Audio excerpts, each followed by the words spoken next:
Bonsoir les amis, ce soir je vais vous parler des boîtes de nuit, pas les boîtes de thon, quoi qu'au final c'est la même chose, sauf qu'à la fin le thon se fait choper. Alors au départ il y a des mecs qui font le tour de la boîte avec un regard de loup, et à la fin de la soirée ils font le même tour de la boîte mais avec un regard en chien. S'il te plaît, je veux pas rentrer tout seul, s'il te plaît. Et il y a aussi les meilleurs amis de boîte. Dans la vie, ces mecs ne se calculent pas, ne se parlent pas, se connaissent pas, ne connaissent même pas leur prénom. Mais en boîte, ils font hey, comment ça va toi? Ça va? Ça fait longtemps, comment tu viens? Qu'est-ce que tu deviens? Cela s'appelle de l'hypocrisie. Récemment, il y a une tenue en boîte qui me fait flipper. C'est les mecs avec des t-shirts jusqu'aux genoux. Et généralement, ces mecs-là ont des cheveux super longs, lisses. De dos, on dirait un faume. Alors des fois, de dos, quand t'as un peu trop bu, tu te dis tiens, il y a moyen.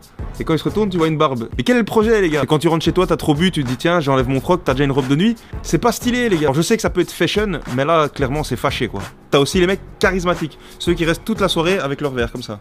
T'as cru qu'il y a une meuf qui allait venir chez toi, qui allait te dire alors non, franchement, j'aime trop la façon dont tu tiens ton verre, hein. Non, vraiment. Hein, si tu veux, on peut rentrer ensemble, je crois que t'es l'homme de ma vie, quoi. Et ce mec, généralement, il a le même verre toute la soirée. Gros, si t'es au chômage et que t'as pas de travail, travaille au moins ta stratégie, fais quelque chose. T'as aussi les mecs très musclés, tu vois, c'est pas que je suis jaloux, un petit peu quand même. Ils te mettent des décolletés jusqu'au nombril.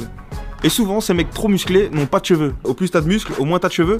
Petit conseil, les mecs, arrêtez le banc solaire, c'est mauvais pour la peau. Toute l'année t'es blanc et en boîte t'es métis. Scientifiquement, c'est pas possible. Et le summum des hommes en boîte, c'est ceux qui claquent 1000, 2000, 3000, 4000 euros dans une bouteille pour terminer rue d'Arscott. Pour les Français, la rue d'Arscott, c'est une rue qui fait plaisir. Donne cet argent à ta mère. Pour ta soirée, tu vas au Paki, t'achètes une bouteille, tu rentres dans ta voiture, t'écoutes Joule à fond. Pour 50 euros, une Bulgare s'occupera de toi. Attention, je n'ai rien contre la Bulgarie. Moi aussi, j'ai déjà eu une arme. Et là, je vais parler des filles. Depuis quelques années, il y a quelque chose qui a disparu. Je pense que ce sont vos vêtements. Alors les filles, je voudrais vous demander, déjà que vous venez gratter des verres, prévoyez au moins 50 cents pour Madame Pipi. Respectez-vous un minimum. Les filles qui mettent des robes et qui sont comme ça, twerker, c'est pas possible. Hein. Quand il y a une petite musique qui déhanche, toi, ça marche pas. Danse sur du Jacques Brel, ça t'ira mieux. Et un nouveau style de filles aussi, c'est les filles qui font 1m60, 90 kg. Quand tu as la format d'un écran 16/9, quelque part, tu choisis pas. Hein. Prends ce qui vient. Il y a des mecs qui sont là pour rendre service. Et le top du top en meuf, c'est les meufs qui font les pubs pour les boîtes. Vraiment, j'en ai marre. T'as cru quoi, que c'était la boîte à ton père ou quoi? Tu fais toute cette pub pour avoir droit à une consommation et une place au VIP. J'ai un projet pour toi, retourne à l'école. Voilà, c'était une petite vidéo sympa à prendre au second degré ou à 40% d'alcool, c'est comme tu veux. Si tu t'es reconnu dans cette vidéo, tag toi. Si t'as reconnu un ami, tag-le.